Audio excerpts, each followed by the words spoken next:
Buenos días, mi nombre es José Carlos Rosales. Iniciamos el primer tema del curso de androfertilidad, bases fisiológicas de la reproducción. Vamos a hablar en primer término de la espermatogénesis, que es el proceso de producción del gameto masculino, el espermatozoide.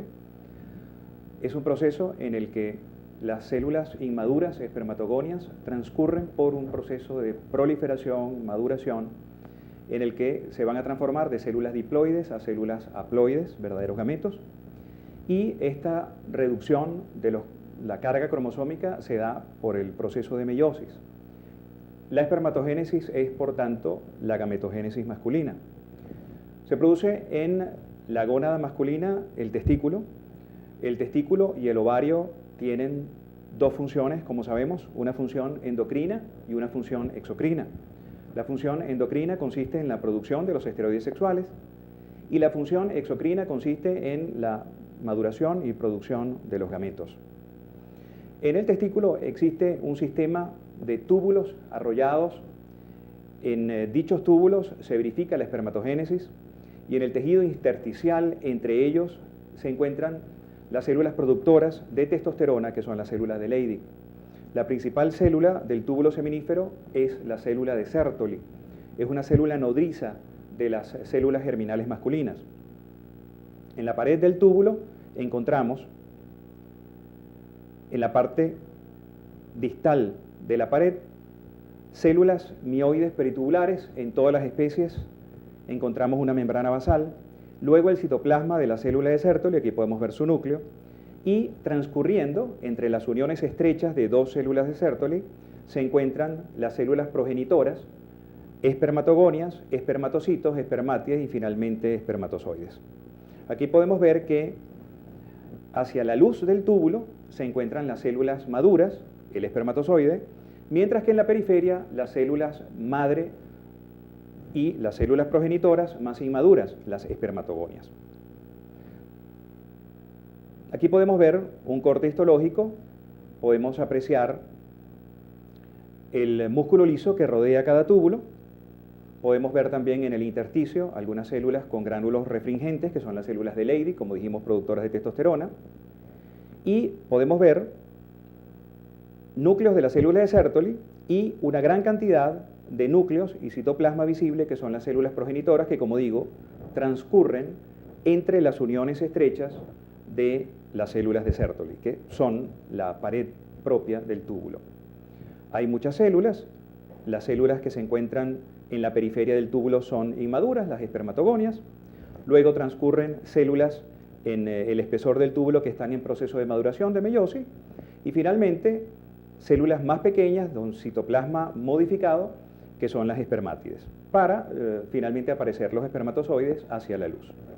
Recordemos que hay una barrera hematotesticular, ya que en la etapa fetal, durante el reconocimiento de los antígenos propios, no existen espermatozoides maduros, por tanto, es posible la formación de autoanticuerpos si no existiera esta barrera inmunológica que está constituida por esas uniones estrechas entre las células de Sertoli.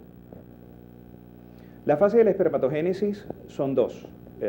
La primera fase, denominada espermatocitogénesis, tiene la proliferación mitótica, es decir, las espermatogonias proliferan por mitosis, eso es lo que es el ciclo del túbulo seminífero, para aumentar el número de células progenitoras, y luego esas células progenitoras que proliferan, las espermatogonias tipo B, inician un proceso de maduración, básicamente, que busca reducir la carga cromosómica de diploide a haploide y, mediante la meiosis, en el espermatocito.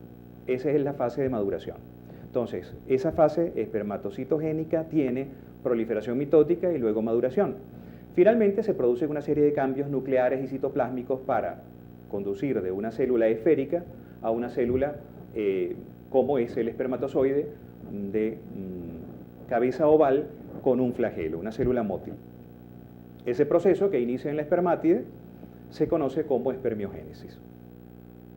Aquí podemos ver cómo las células que se encuentran en la base del túbulo seminífero y más cercanas a la membrana basal son las células inmaduras, las verdaderas células madre, se llaman espermatogonias, tenemos espermatogonias tipo A y tipo B. Las espermatogonias tipo A, específicamente las que se denominan oscuras, son la verdadera célula madre, una célula quiescente con muy pocas divisiones, y las espermatogonias tipo A pálidas son células que tienen algunas divisiones celulares, se transforman en otras espermatogonias tipo A, pero también se transforman en espermatogonias tipo B. Finalmente, la célula espermatogonia tipo B es la verdadera célula progenitora.